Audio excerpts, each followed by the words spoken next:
இப்படியாக இசைபாடி இந்த வேள்விமலை சாரலை நோக்கி சென்று கொண்டிருக்கின்றோம். இங்குதான் திணைச்சோலையும் அமைந்துள்ளது. இந்த இடமாகப்பட்டது எப்பேற்பட்ட இடம் என்று பார்க்கின்ற பொழுது ஆங்காரமும் உள்ளடக்கி ஐம்பொலனை சுட்டறுத்து தூங்காமல் தூங்கி சுகம் பெறுவதே காலம் என்றெல்லாம் பாடுகின்ற சித்தர்களும் யோகிகளும் தபசிகளும் வாசம் செய்யக்கூடிய இந்த இடம்தான் வேள்விமலை சாரல்.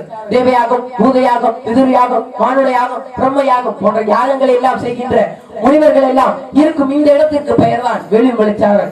அஞ்ஞானம், விஞ்ஞானம், ஆத்ம ஞானம், பரமஞானம், சிவஞானம் போன்ற ஞானத்தை இழந்த ஞானிகள் எல்லாம் இருக்கும் இந்த இடத்திற்கு பெயர் தான் வேள்விமலை சாரல். அது மட்டுமா, தனிகை புராணத்தை பாடினாரே கட்சி முனிவராகப்பட்டவர் இந்த இடத்தை பார்த்துதான் தேனும் செந்தன இடிகளும் தீஞ்சுவை கனிகளும் ஊனும் துய்ப்பன உடுப்பன மர உறுதலைகள் வானு தோன்றினி மாறு ஆறுவ மணிவரை இருப்ப ஏனோ சூழ்ந்த குன்றவர்க்கினல் குறைவின்ற என்று பாடி இருக்க வேண்டும். நானும் இந்த இடத்தை அழகாக வர்ணித்தாக வேண்டிய காரணத்தினால்